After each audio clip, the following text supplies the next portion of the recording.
विधानसभा चुनाव में अब कुछ महीने का वक्त बचा है, लेकिन इससे पहले सियासी रणनीति बनाने का खेल ऐसा शुरू हुआ कि एनडीए की टेंशन बढ़ गई। टेंशन बढ़ाने का काम किया एलजेपीआर के मुखिया चिराग पासवान ने। पहले 243 सीटों पर चुनाव लड़ने का ऐलान किया और फिर अब कार्यकारिणी की बैठक में 8 प्रस्ताव ऐसे पास किए जिनमें सवाल सीएम नीतीश पर उठाए गए। साथ ही यह ऐलान किया है कि 29 जून को नीतीश के गढ़ नालंदा में बहुजन भीम संकल्प रैली का आयोजन किया जाएगा। तो क्या चिराग पासवान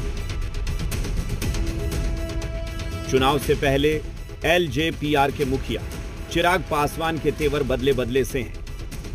पहले भोजपुर से 243 सीटों पर चुनाव लड़ने का ऐलान किया और अब कार्यकारिणी की बैठक में पार्टी के राष्ट्रीय स्तर पर ले जाने के बहाने फिर 243 सीटों पर चुनाव लड़ने की तैयारी का प्रस्ताव पास हुआ।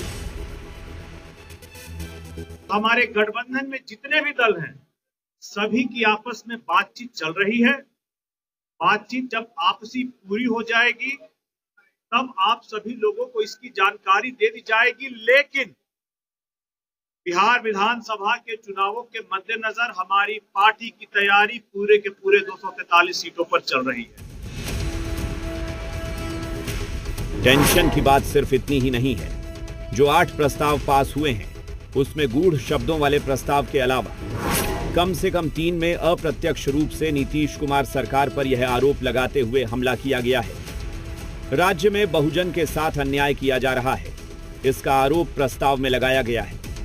प्रस्तावों में राज्य में बहुजन समाज के खिलाफ अपराधों की घटनाओं में भयावह वृद्धि, कल्याणकारी योजनाओं और छात्रवृत्तियों के लाभ से उनके वंचित होने की बात कही गई है और दावा किया गया है कि पार्टी खुद को राजनीतिक बयान जारी करने तक सीमित नहीं रखेगी, बल्कि मूक पीड़ितों के लिए आवाज बनेगी। तो हम गठबंधन में हैं तो इसका मतलब थोड़ी ना है कि हम सत्यता का ज्ञान अपने मुख्यमंत्री से नहीं करावें। हम सत्ता में हैं तो इसका मतलब थोड़ी ना कि हम ऐसे हमारे नेता नहीं हैं कि उस बात को मुखर रूप से बोल नहीं सकते। कमियां बताएंगे। हमारे नेता नीतीश कुमार जी के से हमेशा बात होती रहती है और उस पर हमारे नेता ने बात किया। नीतीश कुमार जी का तो काम करने का स्टाइल रहा है। तो क्या नीतीश की तारीफ करते हुए चिराग 2020 वाला ही दांव चल रहे हैं, यानी पिछली बार बिहारी फर्स्ट के नारे से हटकर बहुजन भीम की बात करेंगे। अगर दलित के नेता हैं तो दलित का एकत्रित करके नेतृत्व करना चाहते हैं तो इसमें क्या दिक्कत है?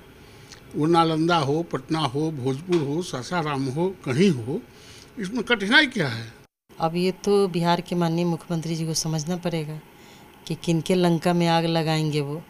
और उनको इसी के लिए रखा गया है कि बार बार आप नीतीश कुमार जी के जो बिहार के मुख्यमंत्री उनके लंका में आग लगाना।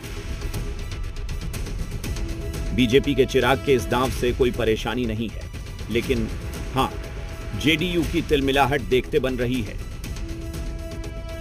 देखिए कौन कहां क्या बोलता है, वो किस मंशा से बोलते हैं वो जाने, लेकिन सुशासन की सरकार में दलितों के बीच जो चर्चा का विषय है कि दलित आज राहत महसूस कर रहे हैं। नीतीश कुमार जी डॉक्टर अंबेडकर की सोच पर आधारित कार्य योजना बनाते हैं। भारतीय जनता पार्टी की बी टीम की तरह चिराग जी ने काम किया था और पुनः अब चुनाव का समय आया है तो कह रहे हैं कि 243 सीट पे चुनाव लड़ेंगे।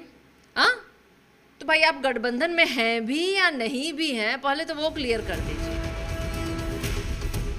जिस तरह से चिराग पासवान के तेवर बदले हुए हैं उसे क्या कहते हैं ये सब जानते हैं, लेकिन इस बागी रूप से असल परेशानी तो जेडीयू को है, क्योंकि चिराग पासवान तो डूबेंगे सनम, तुमको भी ले डूबेंगे की कहावत पर काम कर रहे हैं।